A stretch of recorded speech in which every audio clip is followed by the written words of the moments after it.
Good morning, everyone. Today, I am going to present a topic on vaccines.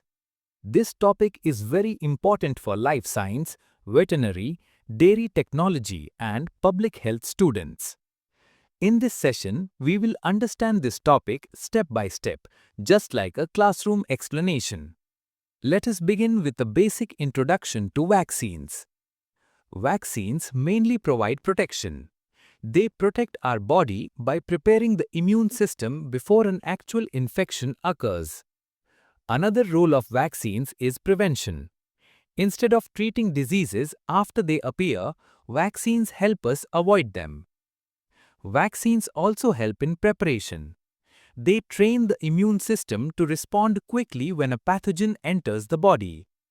With this idea clear, we can move further. To understand this topic clearly, we should first know what a vaccine is. A vaccine contains an antigen. This antigen is responsible for stimulating the immune system. When the antigen enters the body, the immune system produces antibodies and defensive cells. Because of this process, immune memory is formed. This memory helps the body respond faster in future infections. Another important part of this topic is how vaccination developed over time. The history and need for vaccination shows why vaccines are so important. In the year 1796, Edward Jenner introduced the first vaccine against smallpox. Due to continuous vaccination programs, smallpox was completely eradicated by 1980. Today, vaccines are not only used for eradication but also for control and prevention of many diseases. With this idea clear, we can move further. Understanding how vaccines work helps us appreciate their effectiveness. First, the immune system recognizes the antigen. Next, this antigen is presented to immune cells. Then the immune system responds by activating B cells and T cells. Finally, memory cells are formed which provide long-term protection. Another important part of this topic is the classification of vaccines. Vaccines are broadly classified into different types. Live vaccines contain weakened pathogens that can replicate slowly inside the body. Inactivated vaccines contain killed pathogens so they cannot replicate. Toxoid vaccines are prepared using inactivated toxins produced by bacteria. Subunit vaccines contain specific antigen parts instead of the whole organism. With this idea clear, we can move further. A comparison between live and inactivated vaccines helps us understand their differences.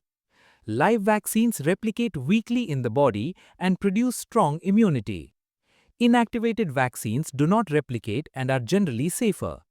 However, inactivated vaccines often require booster doses to maintain immunity. Another important part of this topic is the comparison of subunit and toxoid vaccines. Let us focus on subunit and toxoid vaccines. Subunit vaccines contain specific protein pieces of the pathogen. These vaccines direct the immune response only towards essential antigens. Toxoid vaccines are produced by converting a toxin into a harmless toxoid. Although harmless, toxoids still stimulate the immune system effectively. With this idea clear, we can move further. An important outcome of vaccination is immune memory. During the initial immune response, immunity develops slowly. After this, memory cells remain in the body for a long time. When a booster dose is given, a faster and stronger immune response occurs. Another important part of this topic is comparing vaccination with natural infection. The difference between vaccination and natural infection is very important. Vaccination provides safe training to the immune system without causing disease. Natural infection exposes the body to the full pathogen and can lead to serious illness. Therefore, vaccination is a safer and controlled way to develop immunity. With this idea clear, we can move further. Vaccines play a major role in disease prevention. Infected individuals can easily spread disease to others. When people are vaccinated, the transmission chain breaks. As a result, fewer people get infected and communities remain protected. Another important part of this topic is herd immunity. Herd immunity is an important public health concept.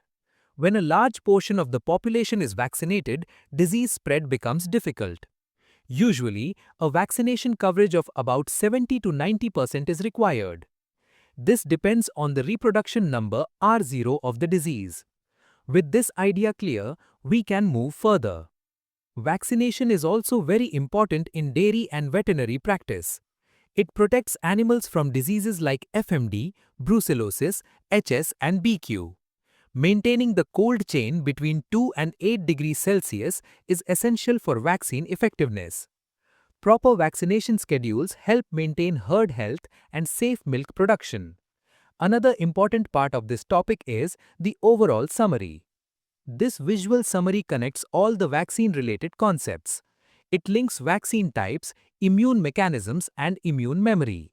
It also highlights the role of vaccines in public health and dairy science. This summary helps us understand the topic as a whole. Thank you for listening to my presentation.